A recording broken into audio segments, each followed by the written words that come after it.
स्वागत है आप सभी विद्यार्थियों का, आप सभी बच्चों का हमारे YouTube चैनल CGPSC इन में। दोस्तों, इस वक्त मुझे पूरी आशा है कि आप सभी की तैयारी बहुत ज़बरदस्त तरीके से धांसू चल रही होगी। और हो भी क्यों ना, 15 दिन एग्ज़ाम बचा है, अभी नहीं करेंगे तो कब करेंगे। वैसे भी साल भर बैठे ही थे, एग्ज़ाम आएगा तब करेंगे। मतलब आगी लगी तक कुआं खोद, है ना। तो एग्ज़ाम आ गई है। और एक चीज़ बता दूं दोस्तों, अभी बहुत सारा एग्ज़ाम आपका आएगा। क्यों? क्योंकि आगे चुनाव है, आप सभी जानते हैं। बेरोजगार जो युवा साथी वो बहुत ज़्यादा नाराज चल रहे थे सरकार से। और क्यों? क्योंकि वैकेंसी आ नहीं रही है, आ रही है तो उसका एग्ज़ाम नहीं हो रहा है, एग्ज़ाम हो रहा है तो सिलेक्शन नहीं, उसका ज्वाइनिंग नहीं हो रहा है। और ज्वाइनिंग हो जा रहा है तो हाई कोर्ट रद्द हो जा रहा है। फिर वो बहुत सारा इसमें प्रकरण देखे होंगे अभी पिछले कुछ समय से आप लोग, है ना। तो इस वजह से इन बेरोजगार युवाओं का जो वोट है उसको साधने के लिए अभी बहुत सारा जो है वो वैकेंसी आएगी। तो आप लोग प्रिपेयर रहिए आपका। और लगभग सिलेबस सेम रहेगा, किसी में कंप्यूटर कम, किसी में ज़्यादा, किसी में सहकारिता। लेकिन बाकी जो पोर्शन है, CGGS, लैंग्वेज है, CG language, Hindi language, Indian GS, ये सारे पोर्शन, हिंदी गणित है, रीजनिंग है, वो एक जैसे ही रहने वाले हैं। ठीक है। तो आप लोग बिल्कुल अपना समय वेस्ट मत करिए। इसी साल आपके पास चांस है और एक पद लेकर आप साबित कर दीजिए कि आप में वो दम है। भले आगे फिर आप जो भी करते हैं करते रहिएगा, लेकिन एक बार आपको दिखाना है और इसी बार ही दिखाना है। ठीक है। हम समय के समय जो निकलते जा रहे हैं उसके चक्कर में मत बैठिए। बहुत सारी जिम्मेदारियां सामने आने वाली है। अगर आज नहीं किए तो उसके बाद बहुत सारी प्रॉब्लम खड़ा हो जाएगी। तो आप लगे रहिए। और हम लोग जो सहकारिता वाला पोर्शन कर रहे थे मित्रों, सहकारिता के साथ साथ जितने भी एग्जाम है उसमें जो है वो CGGS कंपलसरी है। और सहकारिता वाले लोग बहुत हल्के में ले रहे हैं कि CGGS है 5 नंबर ला ही लेंगे, लैंग्वेज है 5 नंबर ला ही लेंगे। तो हलवा नहीं है कि वो आपको लॉलीपॉप क्वेश्चन दे देगा और आप 1 नंबर के लिए भी लटक गए तो सहकारिता आप रट के चाट डालिए, कुछ नहीं हो सकता है। तो आपको इसको भी मस्ट उतना ही प्रेफरेंस दे के चलना है जितना आपने सहकारिता को दिया है। आया समझ में? तो उसी में हम लोग अब जो है CG हिस्ट्री के पार्ट जो है वो और जियोग्राफी के पार्ट हैं उसको हम लोग पार्ट पार्ट में करेंगे। प्राचीन इतिहास, फिर मिडाइवल, फिर जो है वो मॉडर्न। ठीक है। तो आज के धांसू जो 50 प्रश्न है, चलो उसका मैराथन स्टार्ट करते हैं। पहला जो क्वेश्चन है पहला जो क्वेश्चन है, राजर्षि तुल्य वंश के विषय में कौन सा कथन सत्य है? कथन कारण वाले क्वेश्चन ज्यादा आने की संभावना है। देखिए, यह छत्तीसगढ़ का प्रथम स्थानीय राजवंश है। दूसरा है, यह इस वंश के शासक गुप्त संवत का प्रयोग करते थे। तीसरा है, इस अभिलेख से भट्टपालिका नामक ग्राम दान में देने का उल्लेख मिलता है। और चौथा है दोस्तों, इनकी राजधानी आरंग थी। तो अब एक एक कथन को देखिए। आप ये मत सोचिए कि मैं आपके सामने नहीं बैठा हूं, ये सोचिए कि हम लोग आमने सामने हैं। और आप पूरे क्वेश्चन को लगाइएगा और पूरे क्वेश्चन को लगाकर इसका कमेंट्स बॉक्स में आंसर जरूर दीजिएगा। ठीक है। चलिए, यह छत्तीसगढ़ का प्रथम स्थानीय राजवंश है, बिल्कुल है, इसी से ही शुरुआत माना जाता है। इस वंश के शासक गुप्त संवत का प्रयोग करते थे, बिल्कुल करते थे। ठीक है। कि आप जानते हैं गुप्त संवत 182 और 282 इनके ताम्रपत्र में, जो इनका अंतिम ताम्रपत्र भीमसेन द्वितीय का जो प्राप्त हुआ था, भीमसेन द्वितीय का जो अंतिम ताम्रपत्र मिला था, कहाँ से मिला था? आरंग से। उसमें गुप्त संवत का प्रयोग किया गया है। इससे ये माना जाता है कि ये गुप्त संवत, गुप्त की जो है, गुप्त लोगों की, गुप्त शासन की अधीनता स्वीकार करते थे। ठीक है। इस अभिलेख से भट्टपालिका, बिल्कुल इस अभिलेख से जो है भीमसेन द्वितीय ने अपने माता पिता की पुण्य स्मृति में, अभी भी पितर पाक चलत है, तहु मन मानत हो उहु मानत रही से, तपन माता पिता के पुण्य स्मृति में बोप स्वामी को जो है वो भट्टपालिका नामक ग्राम दान में देने का उल्लेख मिलता है। ये भी कथन सही है। और इनकी राजधानी आरंग थी, तो ये भी बिल्कुल सही है। तो सही आंसर क्या? जो 1 2 3 4 वाला होगा। तो चलिए देखते हैं कौन सा आंसर सही होगा। ABCD में आप देख ही रहे हैं कौन सा आंसर सही है। ऑप्शन डी 1 2 3 4 ये हमारा करेक्ट आंसर होगा। चलिए अगले प्रश्न की ओर चलते हैं। प्रसन्नपुर शहर की स्थापना किसने की थी? बहुत इजी क्वेश्चन है। सॉरी, प्रसन्न मात्र ने किस नदी के किनारे की थी? अच्छा, नदी पूछा है। प्रसन्नपुर शहर की स्थापना प्रसन्न मात्र ने किस नदी के किनारे की थी? पहला शिवनाथ नदी, बी निडला नदी, सी महानदी और डी पैरी नदी। तो इसका सही आंसर है निडला नदी। ठीक है। निडला नदी का ही एक और नाम है लीलागर नदी। लीलागर नदी। अब आप ये बताएंगे, ये ऐतिहासिक दृष्टि से बहुत ही महत्वपूर्ण है, ये बताएंगे मित्रों ये इस नदी का उद्गम कहाँ से होता है। सभी कमेंट बॉक्स में कमेंट करिएगा इसका उद्गम कहाँ से हुआ है। ठीक है, तो इसका सही आंसर है निडला नदी के किनारे बसा था। यही इसका क्या हो जाएगा, आंसर हो जाएगा। चलिए अगले प्रश्न की ओर चलते हैं, क्वेश्चन नंबर 3। और क्वेश्चन नंबर 3 आपके सामने है, बस्तर जिले के कालीपुर, गढ़धनोरा, खड़ाक घाट आदि स्थानों से प्राप्त उपकरण के अवशेष निम्न में से किस काल से संबंधित हैं। तो बस्तर में जानते हैं कालीपुर है, गढ़धनोरा, खड़ाक घाट, घाट लोहांग और भी कई सारी जगह हैं जहां से प्राचीन कालीन उपकरण के अवशेष मिले हैं, पाषाण काल के। तो ये उपकरण पाषाण काल में भी किस पाषाण काल से संबंधित है, पूर्व पाषाण काल, मध्य पाषाण काल, उत्तर पाषाण काल या नव पाषाण काल। तो इसका सही आंसर है ये जो संबंधित थे मध्य पाषाण काल से संबंधित थे। इसका पीडीएफ यदि आपको चाहिए तो पीडीएफ टेलीग्राम लिंक में मिलेगा, और टेलीग्राम लिंक चाहिए तो टेलीग्राम लिंक जो है वो नीचे डिस्क्रिप्शन बॉक्स में आपको मिल जाएगा। चलिए नेक्स्ट क्वेश्चन की ओर चलते हैं, क्वेश्चन नंबर 4। स्कंद वर्मा के विषय में क्या सही है। स्कंद वर्मा के विषय में क्या सही है। स्कंद वर्मा जानते हैं आप लोग, ये नल वंश का शासक था, अर्थपति का छोटा भाई था। पहला स्टेटमेंट देखिए, वागाटक शासक हरिशेन ने इसे पराजित किया था। ऑप्शन बी है यह वैष्णव धर्म का अनुयायी था। ऑप्शन सी है इसने नल वंश की पुनः स्थापना की। और ऑप्शन 4 है पोड़ागढ़ शिलालेख से इसका संबंध है। देखिए वागाटक शासक हरिशेन ने इसे पराजित किया था, ये गलत है। खुद वागाटक शासक देवसेन को इसने पराजित करके जो है वो पुष्करी पोड़ागढ़ को फिर से बताया था और नलों की पुनः स्थापना की थी। तो ये स्टेटमेंट गलत है। यह वैष्णव धर्म का अनुयायी था, बिल्कुल ये वैष्णव धर्म का ही अनुयायी था, क्योंकि इसने पोड़ागढ़ जो पहले पुष्करी था, पोड़ागढ़ में क्या किया था, विष्णु मंदिर का निर्माण करवाया था। किसका, विष्णु मंदिर का जो है वो निर्माण करवाया था पोड़ागढ़ में। इसने नल वंश की पुनः स्थापना की, बिल्कुल ये भी सही है। और पोड़ागढ़ शिलालेख से इसका संबंध है, ये भी सही है। पोड़ागढ़ शिलालेख जो है वो नल वंशों का या नलों का पहला शिलालेख है। ठीक है, और इसी में ही जो है वो स्टेटमेंट भी लिखवाया था, विजयी था, विजयी है और विजयी रहेगा। तो ये जो है आप ध्यान रखेंगे स्कंद वर्मा के संबंध में कौन कौन सा सही है। 2 सही है, 3 सही है और 4 सही है। आगे हम लोग देखते हैं इसका आंसर। तो इसका आंसर जो हो जाएगा वो होगा सी। आप देख ही रहे हैं 2 सही है, 3 सही है और 4 सही है। चलिए अगले प्रश्न की ओर चलते हैं, क्वेश्चन नंबर 5। तो क्वेश्चन नंबर 5 है, राजिम के राजीव लोचन मंदिर का निर्माण कौन सी सदी में हुआ था। 5वीं सदी, 6वीं सदी, 7वीं सदी या 8वीं सदी। तो आप ध्यान रखिएगा इसका जो निर्माण करवाया था वो किसने करवाया था, वो करवाया था बिलासतुंग ने। किसने, बिलासतुंग ने। और बिलासतुंग का जो अगर शासनकाल देखेंगे तो अभी जो नया एडिट हुआ है, अपडेट हुआ है, वो 700 से 740 ईस्वी है। तो इसने जब निर्माण करवाया तो अपने ही शासनकाल के दौरान करवाया। तो इसका शासनकाल कौन सी सदी चल रही थी, 8वीं सदी। तो इसका आंसर क्या होगा, 8वीं सदी होगा। पुराना में इसको दोस्तों 650 के आसपास इसका शासनकाल मानते थे, तो उसके हिसाब से 7वीं सदी होता, लेकिन एग्जैक्ट आंसर होगा 8वीं सदी। इसको ध्यान रखिएगा। ठीक है, चलिए अगले प्रश्न की ओर चलते हैं, क्वेश्चन नंबर 6। सरबपुरी राजवंश का अंतिम शासक कौन था। सरबपुरी राजवंश का अंतिम शासक कौन था। सरबराज था, महाप्रवरराज था, नरेंद्र था या प्रवरराज द्वितीय था। तो ये सबको पता होगा, इजी क्वेश्चन था, प्रवरराज द्वितीय।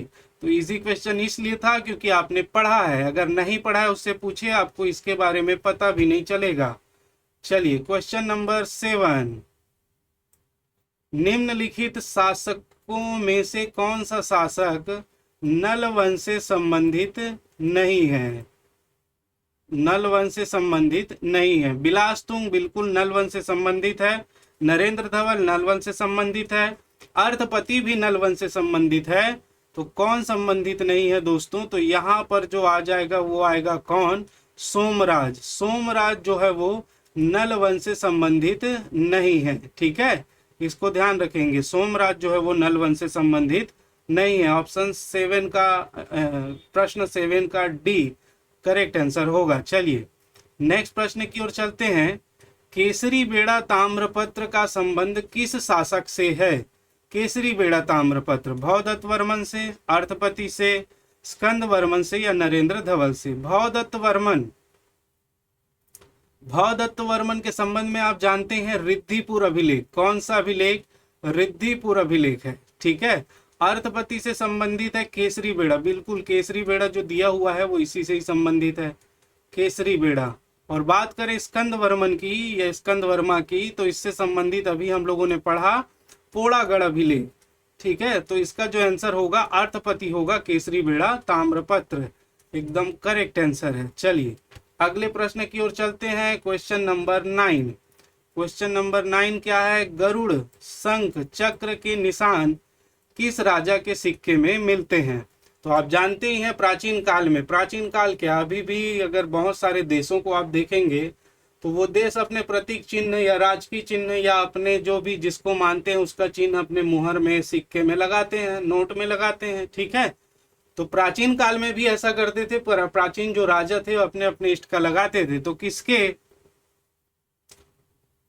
किस राजा के सिक्कों में गरुड़, शंख, चक्र मिलता है? जाजल्यदेव प्रथम, सरभराज, प्रसन्न मात्र या भवदत्त वर्मन? तो यहाँ पर ऑप्शन होगा प्रसन्न मात्र।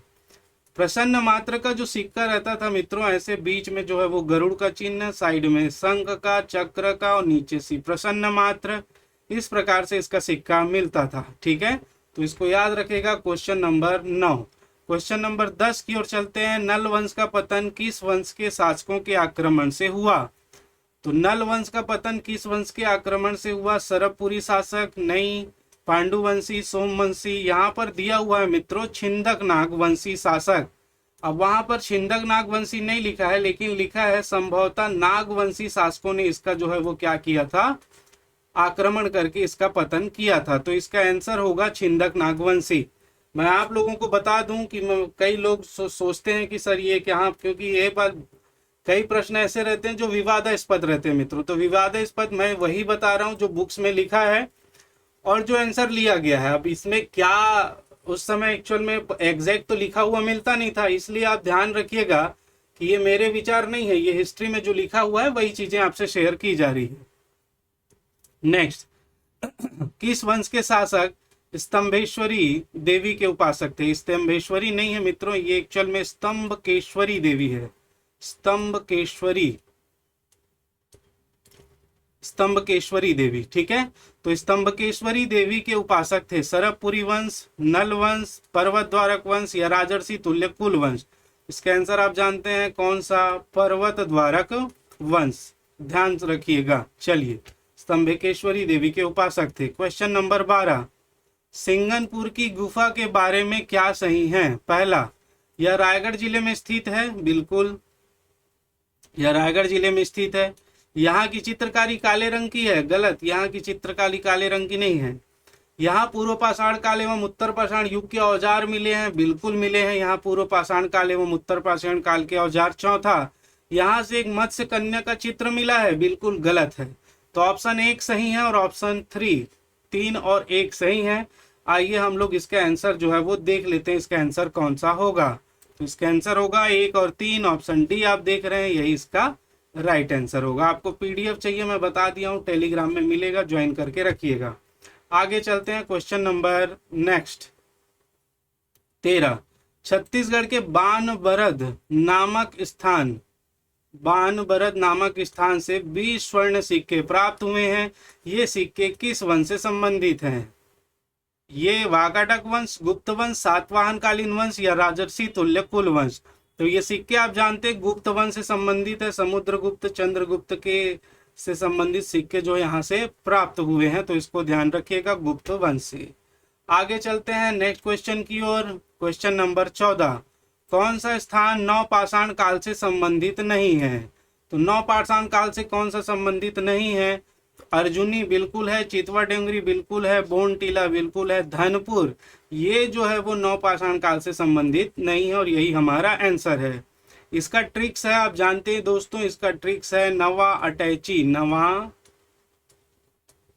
अटैची, अटैची से क्या, नवा मतलब नवपाषाण काल, अ से अर्जुनी, ट से टेरम और ची से चितवा डोंगरी और एक है बोन टीला, जहां से छिद्रित घन औजार, छिद्रित मतलब हथौड़ा जी, छेदक किया हुआ, घन के समान था, छेदक किया हुआ था और उसमें बेत लगा के ठोकते थे।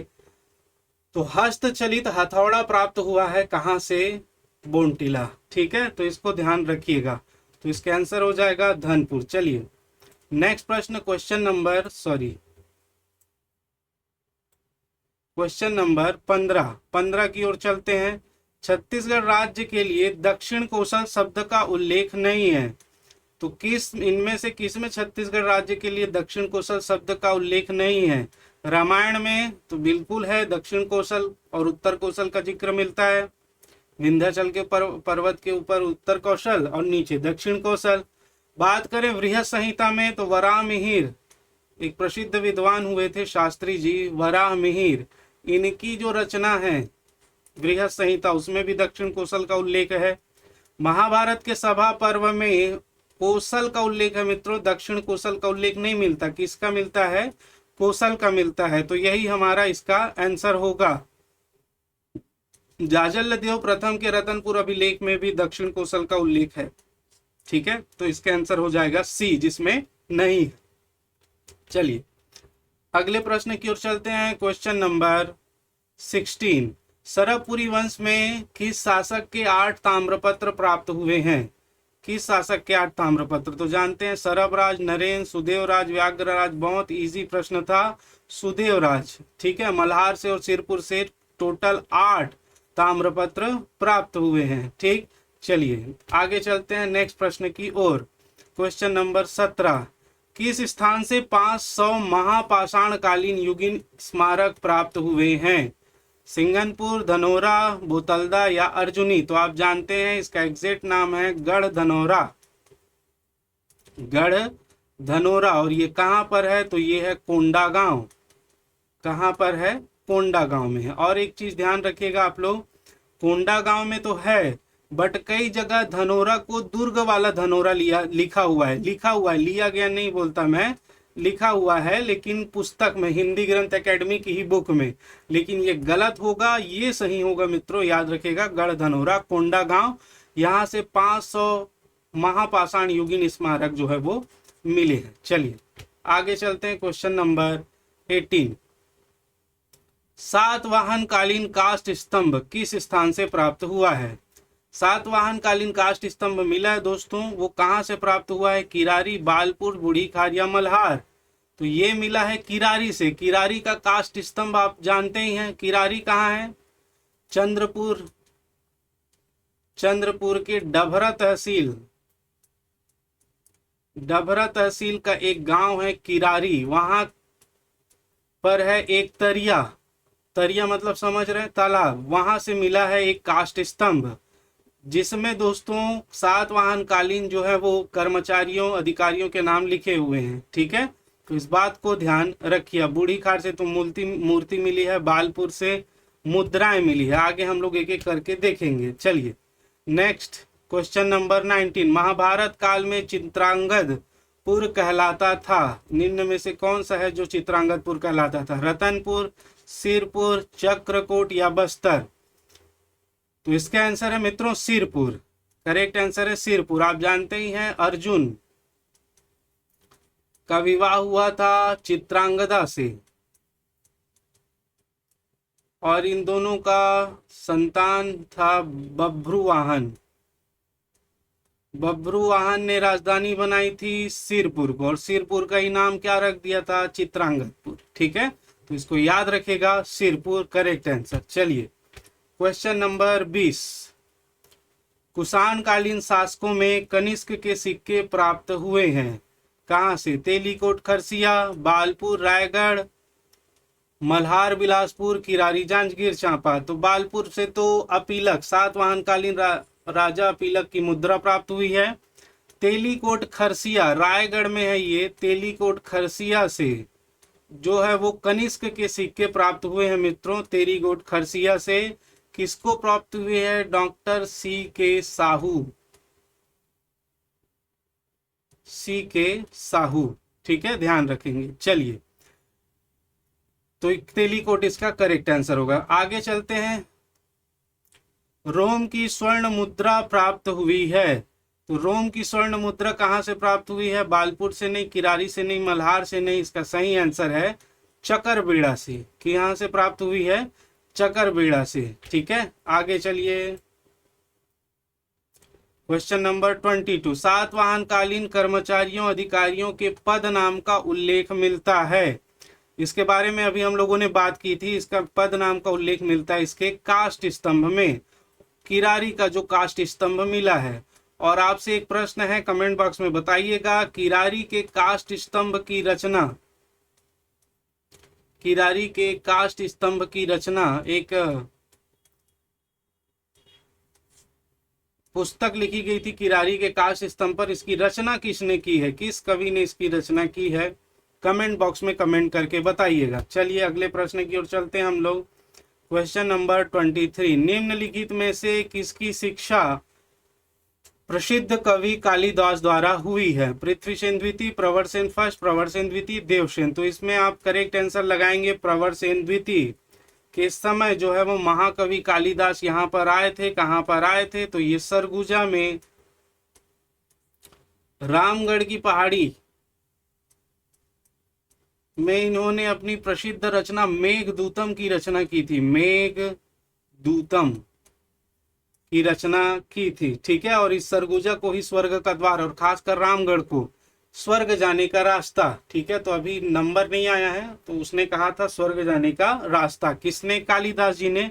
और प्रवरसेन द्वितीय की शिक्षा दीक्षा इन्हीं के संरक्षण में हुई है, तो इसको भी आप याद रखिएगा। चलिए अगले प्रश्न की ओर चलते हैं। Question number 24।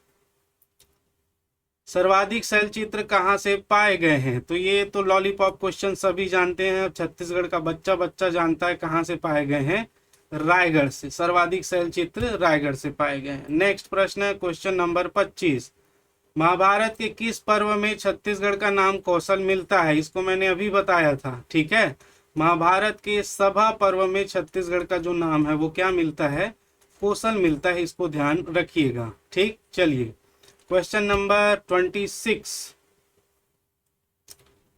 बहुत सारे क्वेश्चन कराएंगे दोस्तों, आप लोग निश्चिंत रहिए। जैन तीर्थंकर और उनके जो है वो स्थान को मिलाना है, ठीक।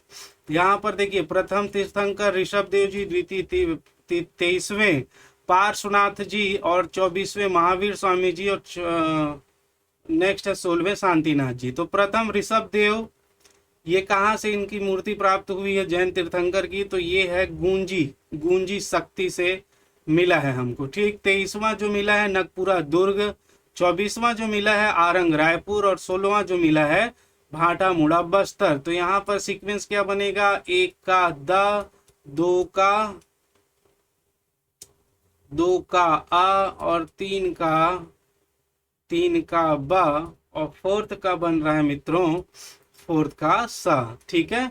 तो 1 द, अब आंसर इसका चेक कर लेते हैं क्या सही है। 1 द 2 आ, 1 द 2 आ, 1 द 2 बा, यही आंसर सही। 1 द 2 आ, 3 ब, 4 सा, बिल्कुल करेक्ट आंसर है, ठीक है। चलिए अगले प्रश्न की ओर चलते हैं। क्वेश्चन नंबर 27 है क्या? 27। चितवा डोंगरी के शैल चित्रों की खोज किसने की है? चितवा डोंगरी के शैल चित्रों की खोज किसने की है? C.W. एंडरसन, लोचन प्रसाद पांडे, मनहर लाल यदु व साथी? नहीं, ये बिल्कुल नहीं है दोस्तों। इसका जो आंसर है रमेंद्रनाथ रिश्त और भगवान सिंह बघेल, ठीक है। रमेंद्रनाथ रिश्त और भगवान सिंह बघेल, तो इनमें से कोई नहीं इसका जो है वो करेक्ट आंसर होगा चितवा डोंगरी के शैल चित्रों की खोज में, ठीक। Next question, question number 28। Mahatma Gautam Buddha के दक्षिण कोसल आगमन एवं 3 माह तक श्रावस्ती में निवास करने का उल्लेख किस स्रोत से मिलता है? पिक्चर में ये स्रोत गलत लिखा हुआ है मित्रों, शब्द शुद्धि की दृष्टि से गलत है। हम लोग स्रोत भले बोल देते हैं, ये होता है स्रोत, स्त्रोत नहीं होता, ठीक है। अवदान शतक से मिलता है गौतम बुद्ध के बारे में जानकारी कि यहाँ आए थे, श्रावस्ती मतलब सिरपुर में यहाँ आए थे और यहाँ पर वो 3 महीना रुके थे। या हेनसांग की यात्रा वृत्तांत से, या दोनों से, या डी हरिसेन की प्रयाग प्रशस्ति थे। तो यहाँ पर दोनों, अवधान शतक से भी इसकी जानकारी मिलती है और हेनसांग की यात्रा वृत्तांत, दोनों से इसकी जानकारी मिलती है। ऑप्शन सी इसका करेक्ट आंसर होगा महात्मा बुद्ध के संबंध में। चलिए अगले प्रश्न की ओर चलते हैं। क्वेश्चन नंबर 29, छत्तीसगढ़ के सातवाहन राजवंश के संबंध में सत्य कथन है। पहला देखिए, सातवाहन राजा पिलक की मुद्रा बालपुर से प्राप्त हुई थी। इसको मैंने अभी बताया था, बिल्कुल सातवाहन राजा पिलक की मुद्रा बालपुर से प्राप्त हुई थी, बिल्कुल सही कथन है। सातवाहन राजा कुमार वरदत्त सिंह का उल्लेख गूंजी अभिलेख से मिलता है, बिल्कुल गूंजी अभिलेख से कुमार वरदत्त श्री का उल्लेख मिलता है। और कुमार वरदत्त सिंह ने अपनी आयु बढ़ाने के लिए 1000 गाय दान में दी थी। तुम लोग, उसने सोचा था कि 1000 गाय दान में दूंगा तो 500 तो साल जी सकूंगा, लेकिन ऐसा नहीं है। आप कितनी भी गाय दान करिए, आपका जो समय निर्धारित है उसको कोई नहीं बदल सकता, बदल सकते हैं केवल महाकाल। चलो नेक्स्ट, इस वंश के शासकों ने बौद्ध भिक्षुक नागार्जुन के लिए 5 मंजिला संघारम बनवाया था। बिल्कुल यहाँ पर राजधानी जो थी इनकी, वहां पर पर्वत को काटकर 5 मंजिला, संघारम मतलब बौद्ध भिक्षुओं के रहने की जगह को कहते हैं, जहां पर वो पूजा पाठ करते हैं, जहां पर वो रहते हैं, उसको संघारम कहा जाता है। तो ये बिल्कुल बनवाया गया था, करेक्ट आंसर है। सातवाहन कालीन कांस्य स्तंभ किरारी जांजगीर चांपा से प्राप्त हुई है। ये तो शाश्वत सत्य है, 3-4 बार देख लिए। तो चारों के चारों जो आंसर हैं वो एकदम सही आंसर है। तो ऑप्शन चेक कर लेते हैं। ऑप्शन इसका हो जाएगा डी, ऑप्शन होगा डी, 1 2 3 4 बिल्कुल करेक्ट आंसर होगा। चलिए अगले प्रश्न पर चलते हैं और अगला प्रश्न है, राजा तुष्टिकर छत्तीसगढ़ के किस राजवंश से संबंधित हैं?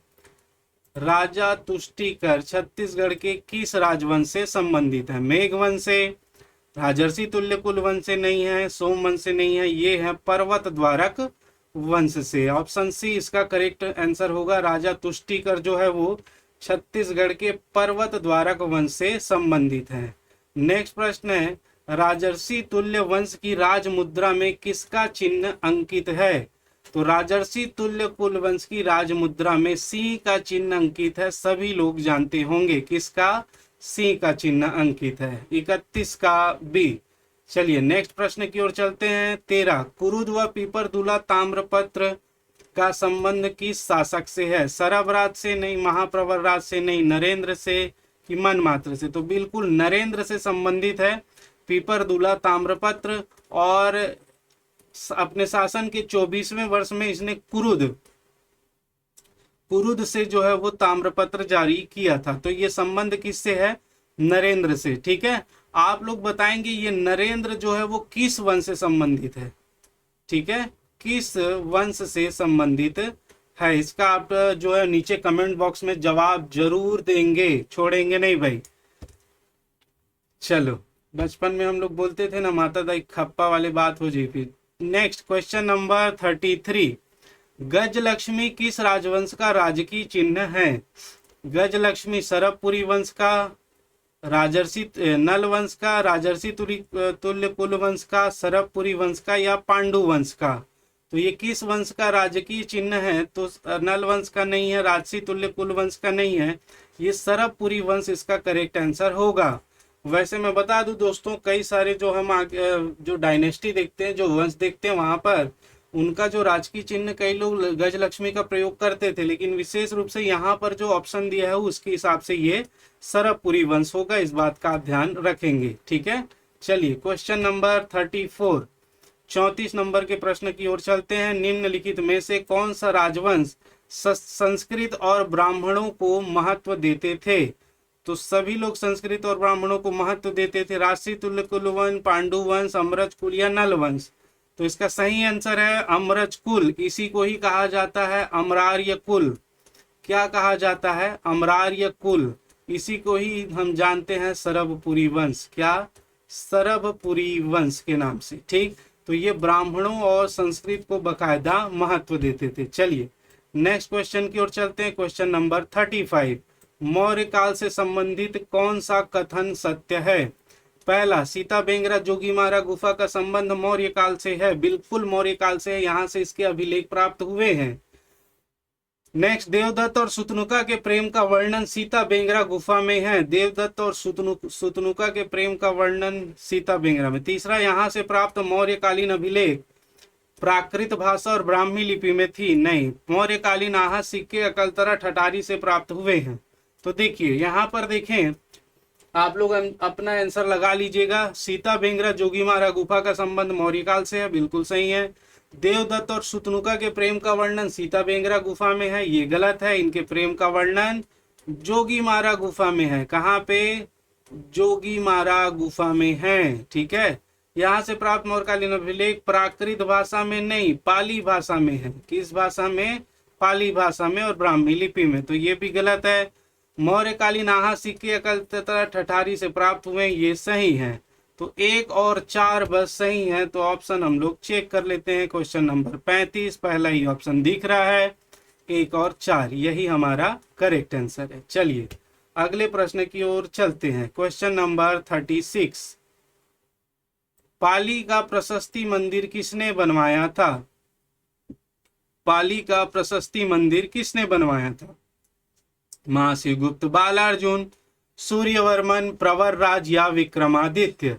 तो आप ध्यान रखेंगे, पाली का प्रशस्ति मंदिर विक्रमादित्य ने बनवाया था, जो बाणवंशी शासक था। 870 ईस्वी में बाणवंशी शासक विक्रमादित्य ने।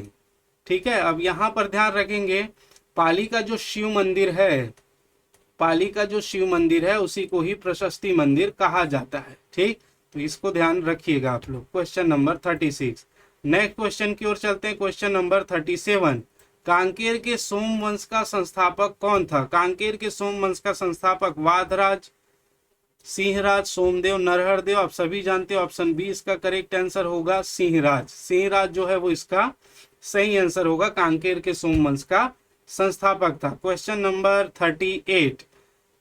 38 है, रानी वासटा देवी द्वारा स्थापित सिरपुर के विष्णु मंदिर लक्ष्मण मंदिर की प्रशस्ति रचना किसने की थी? तो यहाँ का जो कवि ईशान थे, कवि नारायण थे, कवि गोपाल मिश्र, कवि रेवाराम। तो यहाँ पर इसके दरबारी कवि थे कवि ईशान, और इन्हीं ने ही जो इसकी प्रशस्ति रचना की थी। तो ये इसका करेक्ट आंसर है। चलिए आगे चलते हैं दूसरे क्वेश्चन की ओर। क्वेश्चन नंबर 39, निम्नलिखित में से किस शासक ने कौशल मंडलाधिपति की उपाधि धारण की थी? नन्नराज प्रथम ने, महाशिव तिवरदेव ने, नन्नराज द्वितीय ने, या डी महाशिवगुप्त बालार्जुन ने? तो इसका सही आंसर है नन्नराज द्वितीय ने जो है वो कौशल मंडलाधिपति की उपाधि धारण की थी। आप ध्यान रखिएगा। ठीक, चलिए नेक्स्ट। हाँ, यहाँ पर एक क्वेश्चन मैं पूछ रहा हूँ, बताइएगा महाशिव तिवरदेव ने कौन सी उपाधि धारण की थी? कमेंट बॉक्स में उत्तर करेंगे, कौन सी उपाधि धारण की थी महाशिव तिवरदेव ने? ठीक है, चलिए आगे चलते हैं। क्वेश्चन नंबर 40, क्वेश्चन नंबर 40, निम्नलिखित में से किस शासक का दूसरा नाम धर्मरथ था? ठीक है, तो महाभवगुप्त प्रथम, तो इसका नाम तो धर्मकंदर्प था, धर्मकंदर्प। ठीक, महाशिवगुप्त प्रथम, इसका नाम ययाति था। क्या था? ययाति। महाभवगुप्त द्वितीय, इसका नाम मुझे याद नहीं आ रहा है, और महाशिवगुप्त द्वितीय इसका नाम था धर्मरथ।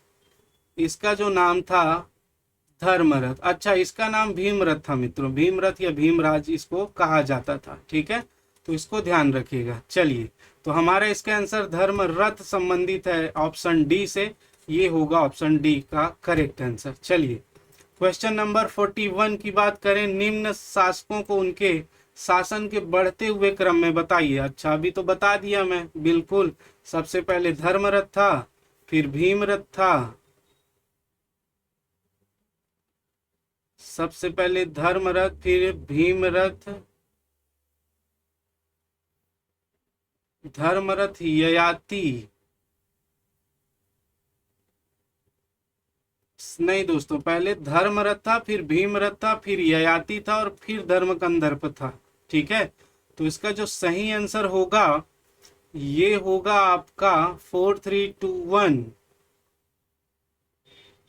हाँ सॉरी, ये तो उल्टा क्रम में चल दिया था मैं। एक मिनट, सबसे पहले धर्म कंदर्प, पिछला जो क्वेश्चन था वही मेरे दिमाग में चल रहा है मित्रों। सबसे पहले धर्म कंदर्प 1 नंबर, फिर महाशिवगुप्त प्रथम ययाति 2 नंबर, फिर भीमरथ 3 नंबर, महाभोगुप्त द्वितीय, फिर धर्मनाथ 4 नंबर। तो 1 2 3 4 इसका करेक्ट आंसर होगा और ऑप्शन डी इसका सही आंसर है। ठीक, ये जो है वो कंफ्यूजन, इसके उपनाम को भी आपको याद रखना है। महाभोगुप्त द्वितीय, महाशिवगुप्त द्वितीय, महाभोगुप्त प्रथम, महाशिवगुप्त प्रथम, ये तो आराम से डिटेक्ट कर लेंगे। लेकिन यदि क्वेश्चन को टफ बनाना हो तो इस प्रकार से प्रश्न भी परीक्षक दे सकता है। तो आप दोनों तीनों कंडीशन को ध्यान रखिएगा। चलिए अगले प्रश्न की ओर चलते हैं। अमोदा ताम्रपत्र किस शासक से संबंधित है? Question number 42। रत्नदेव प्रथम से, रत्नदेव द्वितीय से, पृथ्वीदेव प्रथम से या पृथ्वीदेव द्वितीय से? तो ये संबंधित है पृथ्वीदेव प्रथम से। ठीक है, इसका आंसर होगा अमोदा ताम्रपत्र पृथ्वीदेव प्रथम।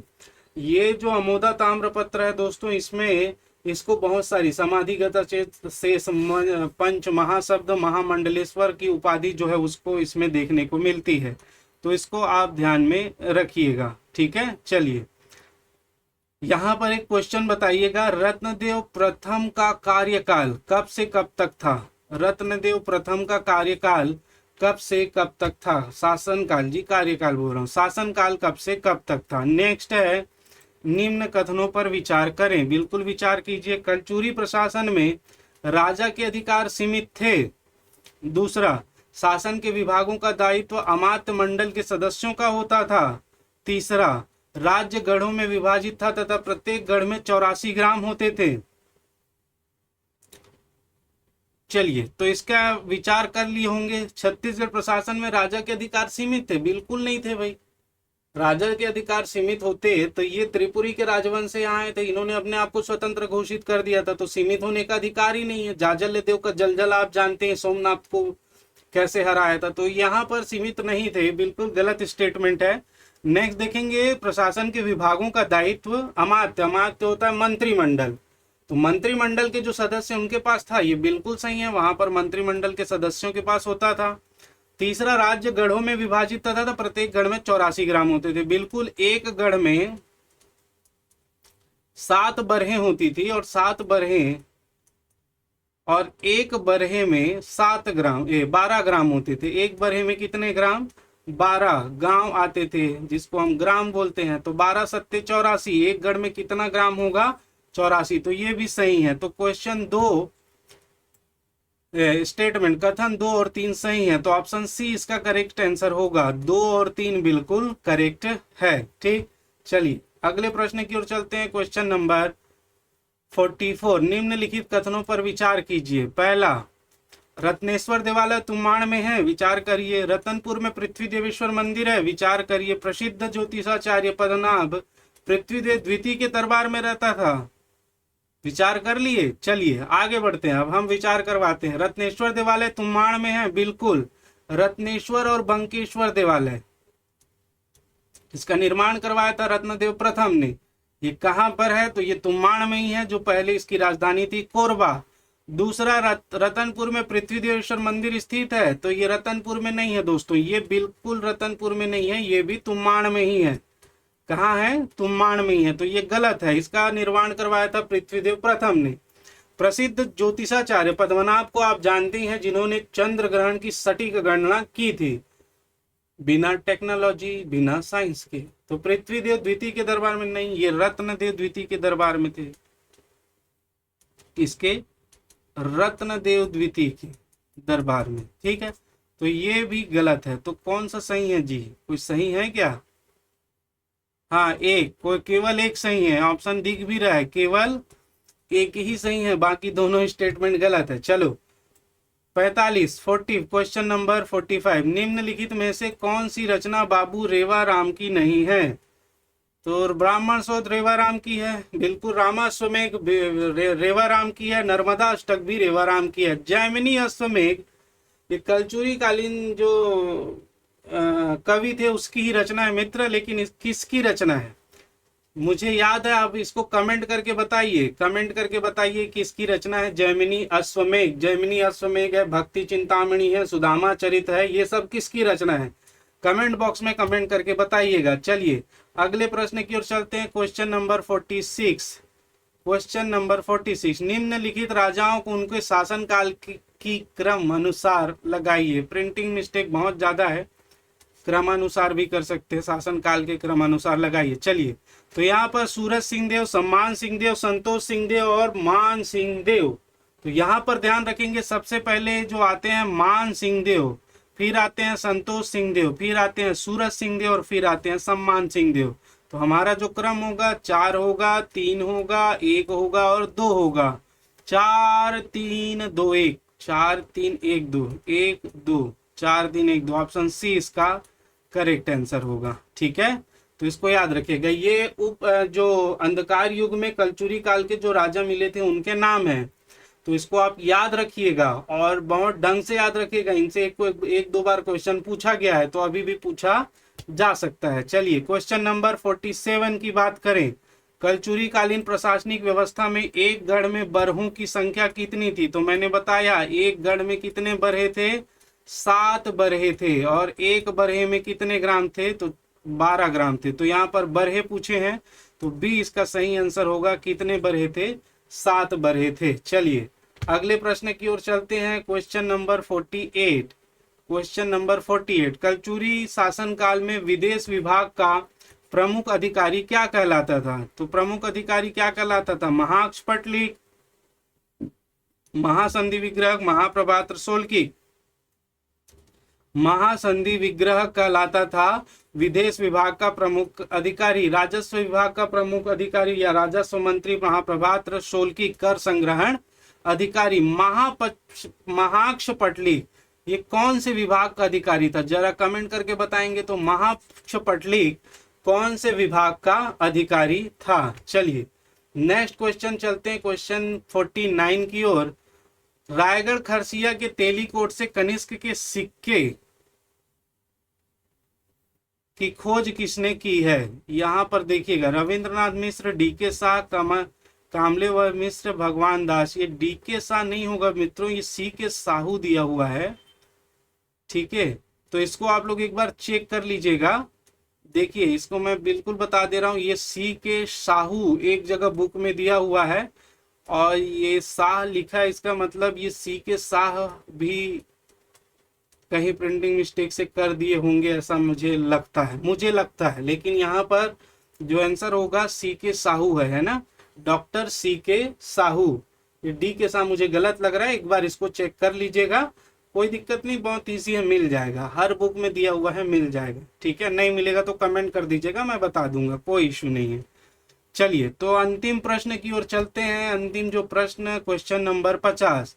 और इससे पहले मैं एक बात आपको शेयर कर देना चाहता हूं कि आप लोग जो है लाइक तो कर दिए होंगे जो भी वीडियो देख रहे हैं। सेशन कैसे लगा इसका आप जरूर उत्तर दीजिएगा, ताकि आगे का और वीडियो आपको प्रोवाइड करवाया जाए। शेयर जरूर कर देंगे और कमेंट तो आप बिल्कुल करिएगा ही। और अगर न्यू बच्चे हैं तो आप बेल आइकॉन हिट करके दबा के ऑल नोटिफिकेशन ऑन करेंगे, तभी सबकी आपकी वीडियो मिलेगी। आप अपनी तैयारी निरंतर जारी रखिए, वैकेंसी बहुत आ रही है, आपको सफलता जरूर मिलेगी। चलिए तो क्वेश्चन नंबर 50 है, बिलासपुर के ताला गांव की काल पुरुष की प्रतिमा का निर्माण किस राजवंश द्वारा किया गया था? तो इसमें मैं बता देता हूं, ये सरबपुरी राजवंश द्वारा किया गया था। और काल पुरुष की प्रतिमा मतलब जो रुद्र शिव की प्रतिमा है उसे ही काल पुरुष की प्रतिमा कहा जाता है, रुद्र शिव की प्रतिमा। और अंतिम प्रश्न जाते जाते और बता देता हूं आपको, रुद्र शिव की प्रतिमा कितने जानवरों के अंग से बना है? कितने जानवरों के अंग को काटकर बनाया गया है, ये भी आप कमेंट बॉक्स में कमेंट जरूर करेंगे। तो देखिए कम समय में आज ज्यादा क्वेश्चन करने का प्रयास किया हूं। अगर ये सेशन अच्छा लगा होगा तो आगे हम और भी क्लासेस जारी रखेंगे। आज के लिए इतना ही। धन्यवाद। जय हिंद, जय भारत, जय छत्तीसगढ़।